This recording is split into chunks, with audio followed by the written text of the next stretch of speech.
En Afrique de l'Ouest, une légende raconte l'existence d'une créature qui ne vit ni dans les arbres, ni dans l'eau, ni dans le ciel, mais juste sous vos pieds. Voici l'histoire de Tokambi, la chose qui rampe sous la terre. Dans un village isolé du Burkina Faso, près de la région de Gaoua, il existait une légende que même les anciens évitèrent de raconter à voix haute. Une légende aussi vieille que la terre elle-même. Elle parlait d'une créature qui ne marchait pas, qui ne courait pas, qui ne volait pas, mais qui rampait sous la terre. On l'appelait Tokambi, celui qui frappe de sous le sol. Tout commença un soir de saison sèche. La terre était dure, craquelée par des semaines sans pluie et encore brûlante du soleil de la journée.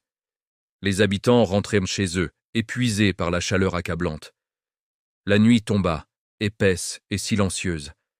Mais au milieu de cette nuit, un bruit étrange se fit entendre. Toc, toc, toc. Un son sourd et régulier.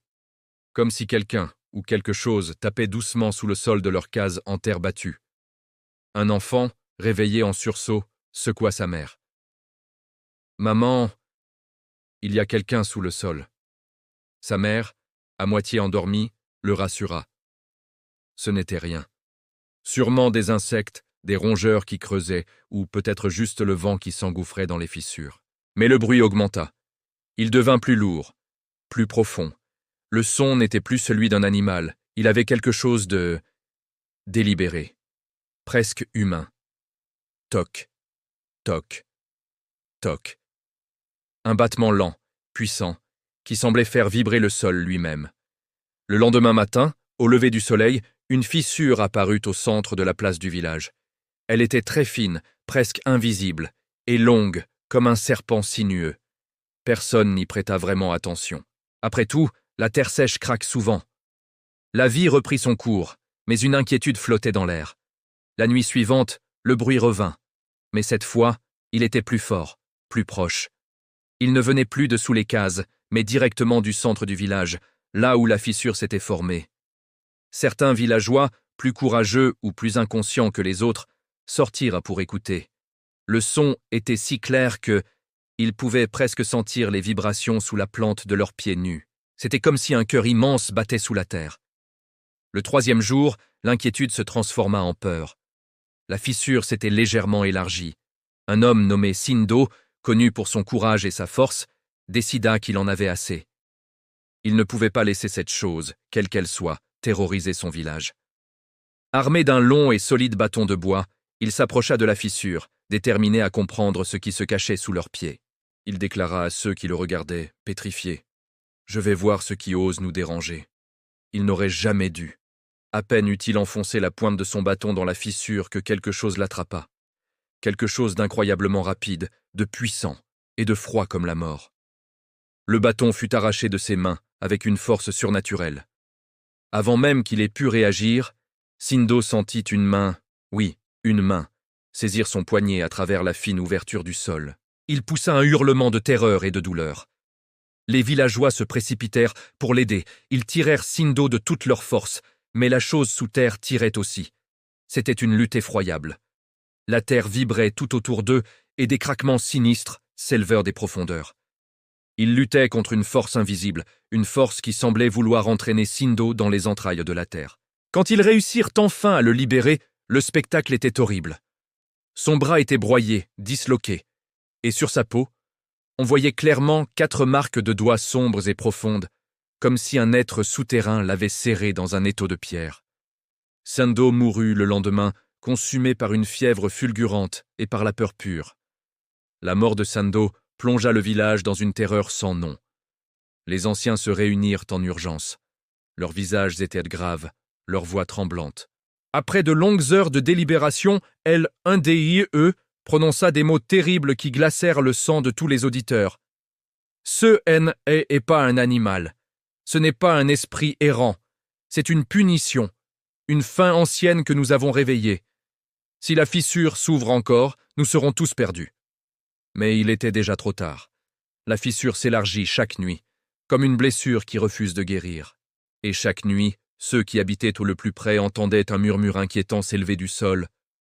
Une voix qui semblait gratter la terre pour se faire entendre. je sens ta chaleur. Approche. La tragédie suivante ne se fit pas attendre. Une femme perdit son jeune enfant. Le petit garçon jouait près de la fissure, fasciné par cette ligne sombre qui coupait la terre en deux. Innocent, il posa sa petite main à plat sur le sol, juste au-dessus de l'ouverture. Et la terre s'ouvrit, comme une bouche affamée. L'enfant fut avalé en un instant, sans un cri, sans laisser la moindre trace. Il avait tout simplement disparu. Fous de chagrin et de désespoir, les hommes du village se mirent à creuser. Ils creusèrent avec leurs mains, avec des outils, criant le nom du garçon dans le trou béant. Mais il n'y avait rien. Juste de la terre, encore et encore.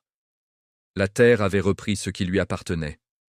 Le soir même, le sol se mit à vibrer sous tout le village. Ce n'était plus un simple tremblement, mais une secousse violente et continue. Les murs des cases se fissuraient, les calebasses tombaient des étagères et se brisaient. Et dans le silence terrifié qui suivit, une voix monta des profondeurs. Une voix profonde, souterraine, déformée par les couches de terre. Elle ne murmurait plus. Elle parlait. « J'ai faim. Encore. Encore. » Le village comprit alors qu'il ne s'agissait pas d'une créature ordinaire. C'était quelque chose de colossal. Quelque chose qui dormait sous leurs pieds depuis des siècles, peut-être des millénaires. Et il l'avait réveillé. La fissure devint un trou. Le trou devint un gouffre. La place centrale du village n'était plus qu'un cratère noir et menaçant.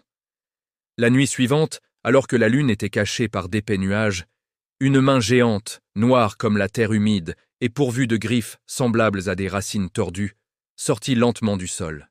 Puis un bras, musculeux et couvert de terre. Puis une tête énorme, sans yeux, avec pour seul visage une bouche immense, béante, pleine de dents recourbées vers l'intérieur, comme celle d'un prédateur conçu pour ne jamais laisser sa proie s'échapper.